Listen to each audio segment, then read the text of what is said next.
So let's start number 5. It says given points A and B. I've already plotted the points. Uh, it's asking us, it has 3 parts. This question has 3 parts. So let's do one at a time.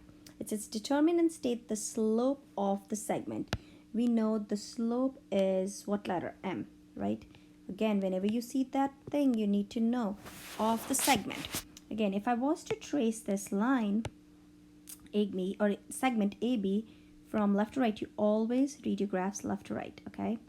And so if I'm while I was tracing it, what was it? It was going down. I know my slope is rise over run. It's going down, so it's gonna be a negative slope.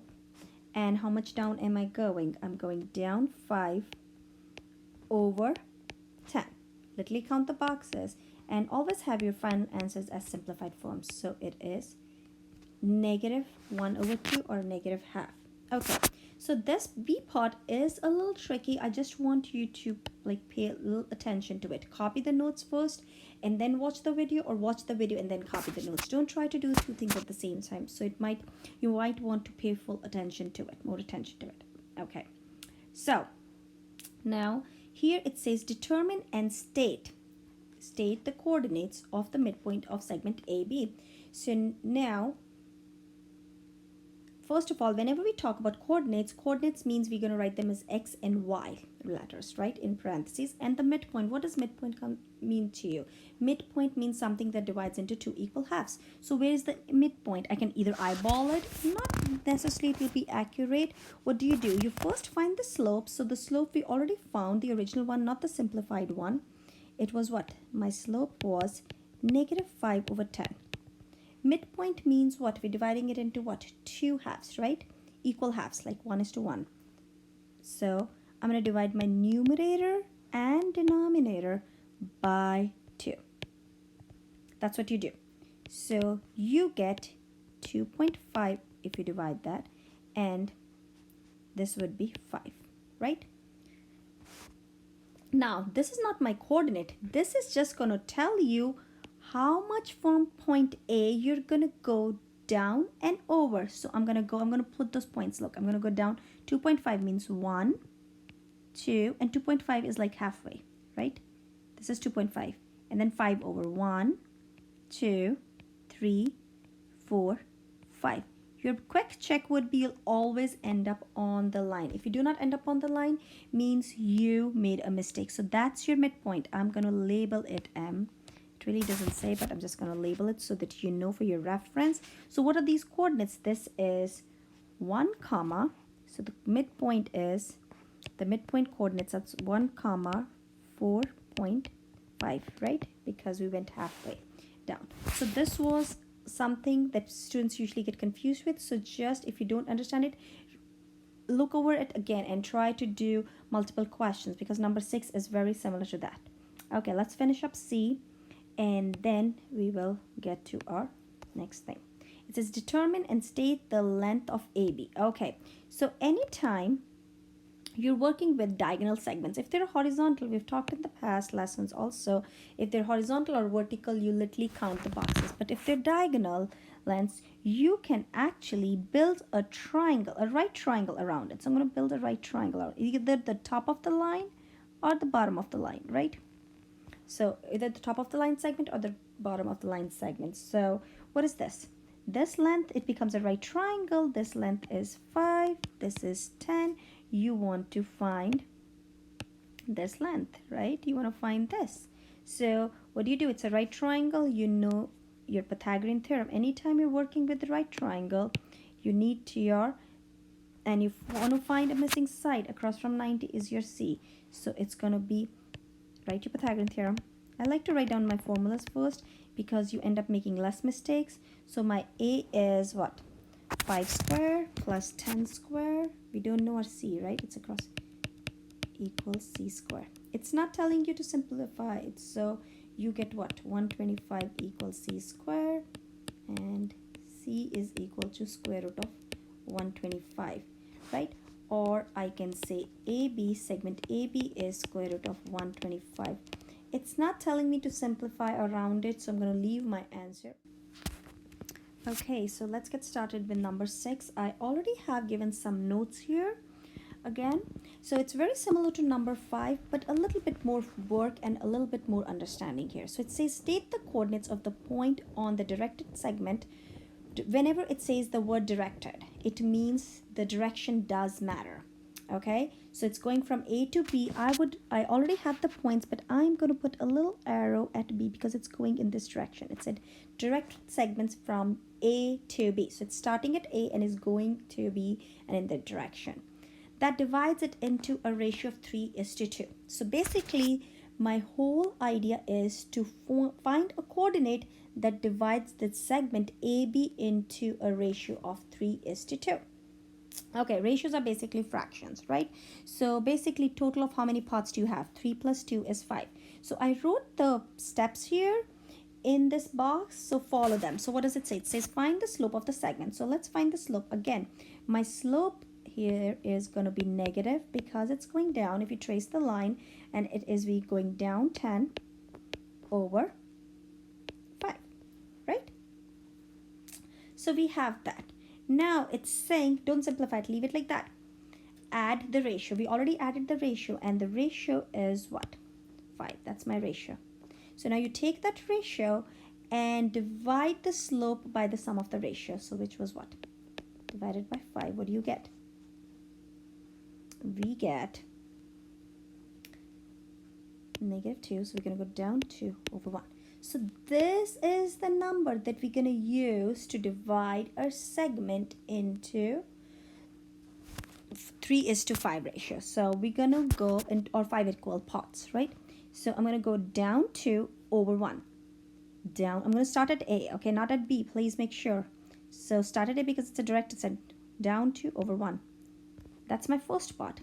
Down 2 over 1. And each time you divide that, your quick check is that you will end up on the line segment down 2 over 1. Down to, you kind of have figured it out where that point is. Down 2 over 1. Look, how many parts do we have? If I was to divide it into, this is my 1 part, 2, 3, 4, 5. So I divided the segment into 5 equal parts. I need it to be divided into 3, which would be 3:2. Do you agree? Those parts are 3 and that's 2. So my point is this. I'm going to put it in red. And what is that point? 2, 2. So your final answer is 2, 2. Okay? Okay, let's get started with number 7. It says in the coordinate plane, the vertices of triangle RST are given. I already plotted those points. Now, what is the question? There are 3 parts to it.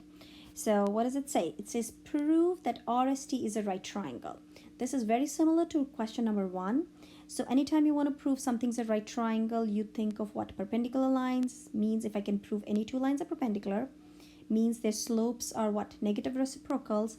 I will be able to say that it is a right angle. So let's start with RS. What is the slope of RS? Okay, so I want you to try it.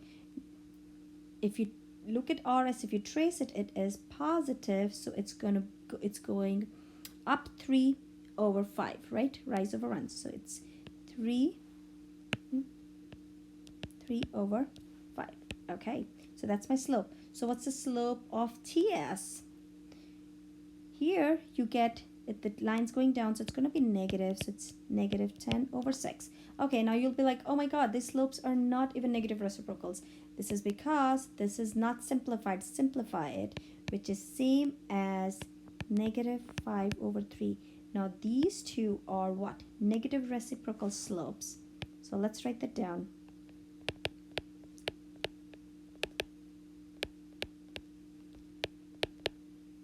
Therefore, oh, I spelled, therefore means what? Can I say RS is perpendicular to ST? That's like a big thing, right? And that's why we can say that this is a right triangle. So let's sum it up. So I'm going to write here, triangle RST is a right triangle because it has a right angle.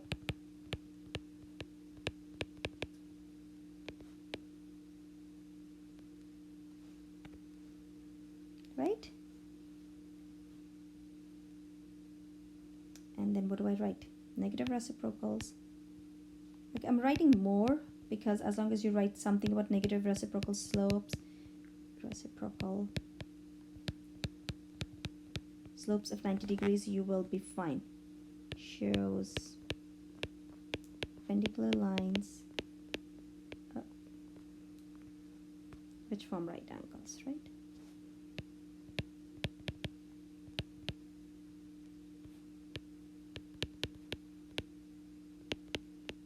Okay, so now at the next one, it says part B says state the coordinates of point B such that quadrilateral RSTP is a rectangle. Okay, this is a little tricky.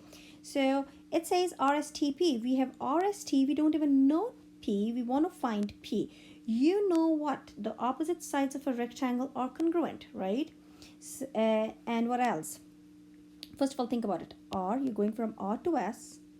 I'm just going to put the arrows. S to T. Your P will go here in this direction. It'll be somewhere around here. So if you were to make an educated guess, you could. Or what's the slope of ST? The slope of ST is, what was the simple one? Negative 5/3, right? You know the adjacent side TP would be perpendicular to it. So what would be the slope of this? 3/5. So you're basically going up 3/5. So I'm going to go 1, 2, 3/5. 1, 2, 3, 4, 5. Just going to erase this. And it's up 3. 1, 2, 3, 1, 2, 3, 4, 5. And that is where your point P is. I'm going to use a dotted line so that you see this is P, label it P. And what are the coordinates of that? Those coordinates are, you must write down the coordinates 3, 7, right? So again, it goes back to memorizing the properties of rectangles, of the quadrilaterals that I think we did in lesson 5, and we kept doing it all along, right? Okay, part C. Now it says prove that quadrilateral RSTP is a rectangle. So what do we do here? If you want to prove something is a rectangle, what do you say? 90-degree angles, right? So if I can prove that it has 90-degree angles, means what? Their slopes of the adjacent sides are gonna be negative reciprocal. So let's find the slopes of all the sides. So let's start with TS. The slope of TS is what? Negative 5/3. The slope of SR is 3/5. The slope of TP is 3/5, right? If you simplify it, it is 6/10, but if you simplify it, sorry, TP is 3/5. I was thinking ST. And PR, just want to do a different color for each one. So PR is negative 5/3, right? Look at these slopes. I'm just going to compare them. This is negative 5/3. This is 3/5. They're all negative reciprocal slopes if you look at the adjacent sides. So again, we need to do the writing. RSTP, you must always write a conclusion is a must with coordinate geometry proofs. Otherwise, it's just finding slopes and lengths. Is a rectangle because all four angles, oh, I can't fit angles there.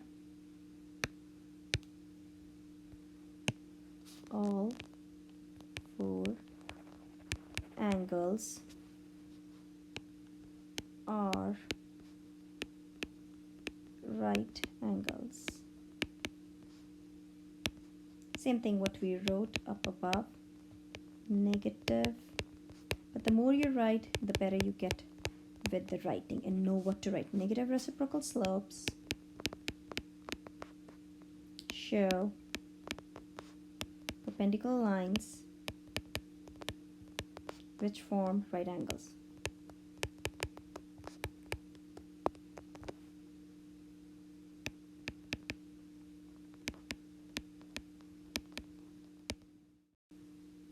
Okay, so let's start with number 8.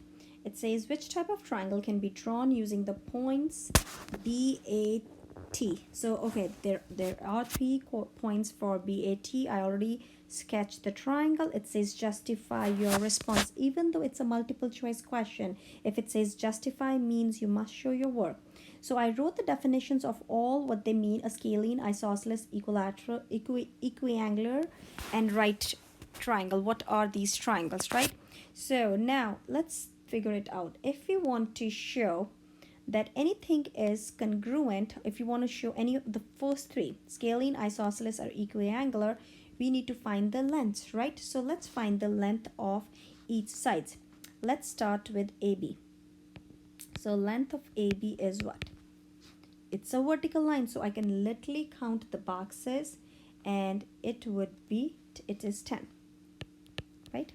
Now AT, I am going to actually draw a right triangle around it because it's a diagonal line, right? We've been doing that for quite some time.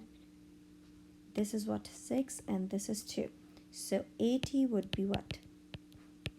6 square plus 2 square equals C square. So if I simplify it, I get what? 40 equals C square. So C will be what? Square root of 40. Now I'm left with BT. So again, it's a diagonal line. I can actually